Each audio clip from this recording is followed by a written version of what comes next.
E vamos lá para mais um vídeo. Hoje vamos comentar aqui algumas ações esquecidas. São algumas empresas aí que vocês têm sugerido aqui nos comentários nos vídeos do YouTube e também lá no meu Instagram, né? O pessoal também impaciente aí com algumas empresas ou até desapontado aí com outras. Muita gente acaba comprando ali alguma ação sem entender às vezes o negócio ou no mínimo entender a dinâmica de preços que algumas dessas empresas seguem e talvez é o ponto de atenção aí que a gente vai estar discutindo nesse vídeo em relação a alguns nomes, ó. Começando com a Irani, as ações já acumulam uma queda importante, né, nos últimos 12 meses. Será que está barata? Vamos passar aqui por alguns indicadores, algumas estimativas e outros dados relacionados ao resultado, mas começando aqui pelos dividendos. Olha só, né, a queda das ações dá uma favorecida aí no yield, até mesmo no yield estimado, então acima ali, né, de 7% para uma empresa de crescimento. Pode não ser mau negócio, né? Me fala aí, inclusive se você tem as ações da Irani, se você investiu para dividendos ou se você investiu para crescimento. Veja que já foi uma ação mais visada aí pelo mercado, pelos analistas, né? Hoje somente 3 aí fazendo a cobertura, a gente tem uma recomendação para manter os papéis, outros 2 aí recomendando compra. E a gente segue com os indicadores para a gente tentar chegar num consenso. Ó, hoje está no seu maior PL desde 2021,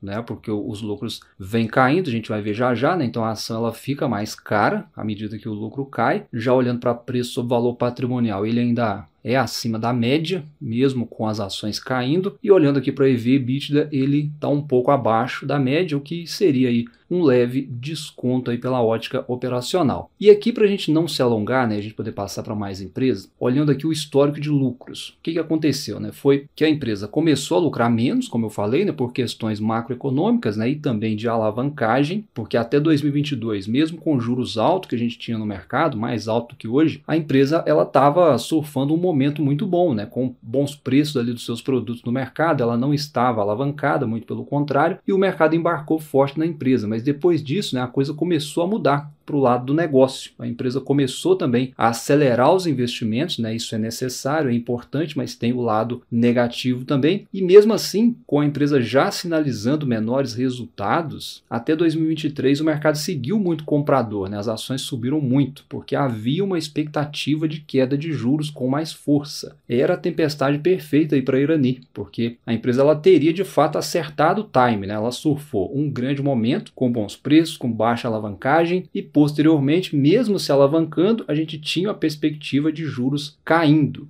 Só que no final de 2023 para cá, né, as condições de mercado se mostraram outra. E aí o mercado começou a olhar mais para resultado, né, e acabou pesando aí na queda das ações, porque no fim das contas a cotação segue os lucros, né? Teve até esse pico de lucro aqui mais forte, mas foi um lucro não recorrente, então na conta mesmo para a gente levar em consideração, olhando números recorrentes, a queda de lucros já vem acontecendo desde mais ou menos aí do quarto trimestre lá de 2022 mais ou menos. Só que como eu falei, o mercado deu o benefício da dúvida por bastante tempo até, porque de fato havia uma expectativa de um cenário promissor, mas que não aconteceu, pelo menos ainda. E por isso os números da empresa seguem em queda. Vamos ver aqui resultados oficiais para a gente dar uma analisada. O comparativo na base anual, né, ele está poluído por causa daquele evento não recorrente que eu falei, né? Então esse lucro aqui de 228 milhões, né, que está na base comparativa anual do ano passado, na verdade ele foi de 161 milhões. E aí essa margem aqui de 58%, na verdade, considerando o resultado recorrente, ela é cerca de 40%. Só que mesmo assim, né, sair de 40%, né, imaginando, corrigindo aqui essa parte, sair para 10% de margem líquida, então é uma queda relevante, né, que reflete questões de mercado, né, que eu falei, como queda nos preços aí dos produtos da empresa, né, principalmente do papelão ondulado, que é o principal ponto, além do fato que hoje a empresa está mais alavancada, até mesmo por uma questão de necessidade de investimentos no setor. Não é o problema, mas de todo modo afeta o lucro líquido, além do aumento de custos que foi observado também no resultado do último balanço, tá? E aí quando a gente vai olhar a parte operacional, olhando aqui para EBITDA, como eu falei, né, a empresa vem investindo, aqui a gente já tem alguns dados menos piores, né? Pode ser até considerado dados melhores, inclusive, porque a margem saiu lá de 29,7% para 30%. Para o setor não é ruim. Então, do ponto de vista dos investimentos, né, o aumento da alavancagem, operacionalmente falando, ele foi positivo. O vilão mesmo aqui para a Irani são os preços aí dos papéis, né, principalmente o papelão ondulado, que não tem estado aí nos melhores momentos, né? Veja que mesmo com a empresa aumentando as vendas, a queda do preço aí do papelão atrapalha o negócio, e isso é dinâmica de mercado, tá? O que a empresa pode fazer é o que ela já está fazendo: investir para vender mais, ganhar mercado e lá na frente diminuir custo. A plataforma Gaia, né, que ela investiu muito aí nesse projeto, o foco é esse, para daí lá na frente ela retomar a lucratividade. E se nesse período, né, os preços do papelão melhorar e os juros voltarem a cair, melhor ainda. Mas até lá ninguém sabe. Então, na minha opinião, respondendo quem perguntou, eu posso estar enganado, né, apesar de continuar sendo uma boa empresa, sim, que deve continuar entregando aí um dividendo razoável, sim, mas fato é que o ciclo de crescimento, ele se quebrou, já foi, né? Então,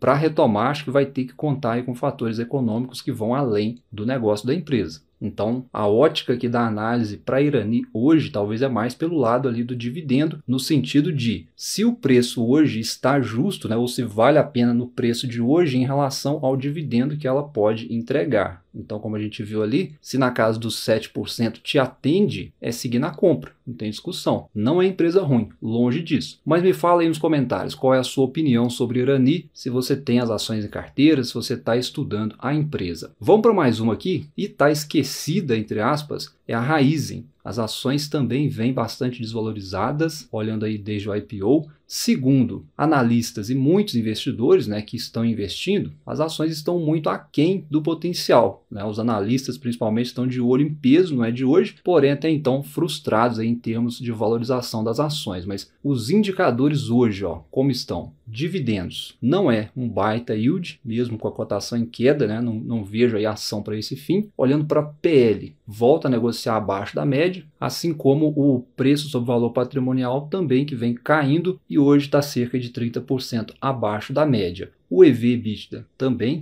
caindo, está cerca de 45% abaixo da média. Então, olhando assim por cima, né, parece um baita desconto, talvez até é um baita desconto, porque se você pegar o histórico aqui, né, nos últimos 12 meses, o EBITDA ele deu um salto, o que mostra o poder do negócio da empresa. Ela saiu disso aqui para isso aqui, né? Então, quando estava aqui, por exemplo, a cotação estava lá nos 6, 7 reais, talvez até um pouco acima, o que mostra para a gente como que o mercado ele é irracional, né? E olha muito o curto prazo e ao mesmo tempo ele precifica com pessimismo o futuro do negócio da empresa, principalmente para o lado do preço do açúcar e do etanol. É muito em relação a isso que a gente vê o pessimismo, né? Que fica por conta de oferta e demanda. E muito menos, né, o mercado às vezes se atenta ao etanol de segunda geração, né? Que é, na minha opinião, a grande tacada ali da empresa, né? O negócio diferencial da empresa que ela está desenvolvendo. Como o mercado fica muito focado em preço de açúcar e preço de etanol, em oferta e demanda desses produtos, a perspectiva futura da empresa na ótica do mercado, ora são positivas, ora são negativas, né? Não há um consenso que se mantenha ali por pelo menos um ano que seja, né? Pelo menos é isso que eu tenho observado aqui com Raízen aí desde o IPO. E muito por conta aí da sazonalidade das safras também, né? Que pode causar ali aquele descasamento de oferta e demanda, e aí num ano a empresa entrega um bom resultado, no outro ela já entrega um resultado um pouco pior, faz parte da dinâmica do negócio. A matéria-prima da empresa é a cana-de-açúcar. É daí que ela fabrica os seus produtos. Então, hoje o mercado começa a ficar otimista, né, pelo preço do açúcar se recuperando no mercado. É por isso que as ações subiram. Aqui no Brasil, a gente teve incêndios aí recentemente, além do próprio clima que está prejudicando as safras. Nesse cenário, o mercado ele pensa, né? Então, nós vamos ter menor oferta do produto, consequentemente, preço maior no mercado, não só de açúcar, mas de etanol. E aí lá na frente acaba vindo uma safra forte e a demanda não acompanha, as ações voltam a cair. É a hora que o investidor perde a paciência. Então é um tipo de empresa que não adianta ficar olhando notícia, nem ficar olhando o curto prazo. Se você escolheu a Raízen para o longo prazo, faz mais sentido acompanhar o plano de crescimento que a empresa tem para os próximos pelo menos 10 anos à frente, tá? Pelo menos até 2027, olhando aqui nas plantas de etanol de segunda geração, né, que serão 9 plantas até 2027. O plano da empresa é entregar isso, sendo que 4 aí já estão parcialmente operacionais, e não vai parar por aí, né? O plano da empresa é ter 20 plantas até 2030. Então, se a sua visão não for até 2030, olhando para a Raízen, acho que não adianta ficar aqui especulando com ela que preço que eu vou comprar, que preço que eu não vou comprar, porque hoje a cotação vai seguir isso aqui, ó.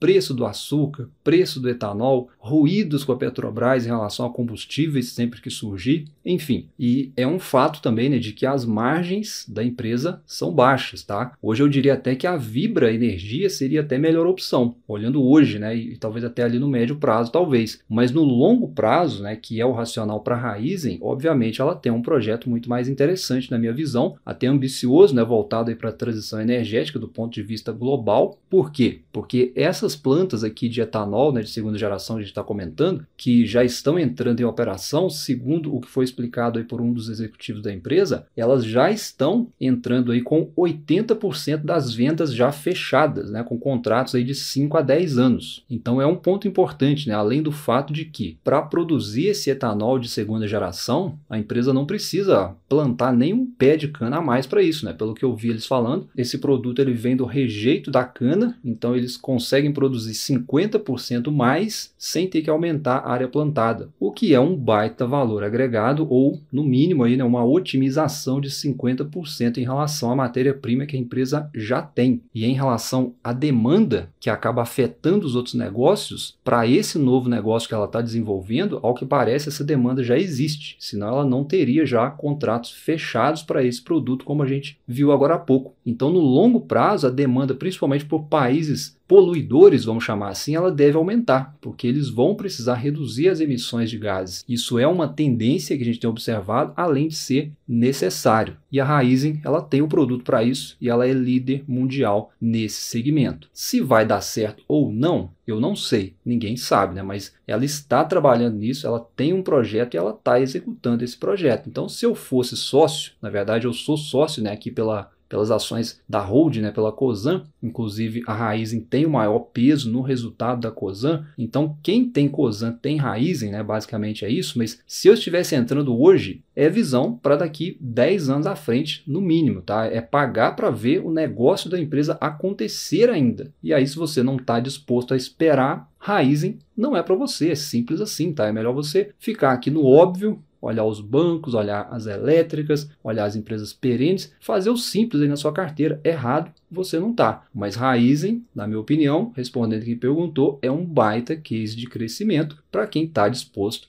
a esperar. Além dessas, a gente tem outras também, eu vou comentar mais aqui. Tem uma empresa, inclusive, que vocês me pediram também bastante nessa última semana, que está esquecida, entre aspas, é a CBA, Companhia Brasileira de Alumínio. Vem bastante desvalorizada, recentemente, né, deu um voo de galinha aí bem animador, mas acabou pegando muita gente de surpresa, né, com a queda seguinte, porque aqui também é aquele negócio, né, queda das commodities, e nesse caso aqui em específico é queda do alumínio, porém como foi uma queda forte, né, se a gente olhar por essa perspectiva, as ações hoje talvez eram para estar ali acima dos R$5, né, talvez até um pouco mais, porque o alumínio teve uma recuperação, e as ações não se recuperaram tanto, né, então o susto foi grande. Por isso, não se engane, né, com recomendações aí de analistas, é um tipo de empresa que ninguém sabe o fundo. E a coisa para a empresa aqui vem um pouco complicada, né, com prejuízos aí consecutivos. O valuation aqui olhando para indicadores, ele está bem zoado aí, né, porque como ela deu prejuízo, né, tem muita coisa negativa. E aí você, talvez desavisado, vai aqui olhar para o PVP, que muita gente olha, achando uma baita pechincha e acaba esquecendo que ela deu prejuízo. Então, assim, é uma empresa que eu não acompanho a fundo, tá? Mas pelo que eu vi aqui nos resultados, até onde eu li, o vilão aqui do resultado tem sido a dívida. A gente vê que a empresa até cresceu receita, aumentou aqui os volumes de venda, como a gente viu no gráfico lá do alumínio, né, ela até surfou uma alta de preço. Isso é importante, né? Pelo que eu vi eles comentando aqui, teve uma alta aí de 12%, mas a dívida pesou no resultado no fim das contas, né? A empresa está alavancada em 5,6 vezes, é muita coisa, tá? Para uma empresa cíclica, é um ponto de atenção. A dívida é em dólar também, né? Então, para uma empresa que é quase 90% do resultado dependente aí do mercado doméstico, na minha visão não é nada tranquilo, tá? Mas o negócio da empresa é necessário, né? A empresa ela fornece produtos para o setor de construção civil, principalmente, setor automotivo também, até embalagens. O alumínio, né, é usado em diversos segmentos, sem falar que ela tem usinas hidrelétricas próprias, tá, para suprir ali o próprio consumo, para ela fazer a fabricação desses produtos. Acho que o ponto-chave aqui do lado positivo foi o aumento do volume de vendas, tá? É o dado mais importante. A questão é preço do alumínio melhorar. E aí a gente volta lá naquela ladainha da China, né? Por mais que a empresa não tem uma exposição internacional, o preço do alumínio é formado no mercado internacional. Então é isso que ela precisa, preços melhores para ela se livrar aí dessa alavancagem o mais rápido possível e começar a dar lucro. É algo que não está acontecendo. Acho que é uma ação para quem já está com a carteira consolidada, respondendo quem pediu para eu comentar, mas é uma empresa que eu nunca parei para olhar a fundo, né? Se você tiver mais informações, estiver estudando a empresa aí já há algum tempo e tem mais informações, deixa aí nos comentários, é sempre bem-vindo. No geral aqui, ambas as empresas comentadas, né, elas estão sim esquecidas aí, entre aspas, né? E é por uma questão de preço, preços aí das suas commodities, preços dos produtos dessas empresas no mercado. O cenário não está favorável, porém são negócios necessários. Aí se você é aquele investidor, né, do comprar ao som dos canhões, vale se aprofundar nos estudos se você tem espaço na carteira. Do contrário, é passar longe, tá? Tem empresas mais tranquilas para analisar na bolsa, ok? Então por hoje foi isso. Se você ficou comigo até aqui, bons estudos e até a próxima.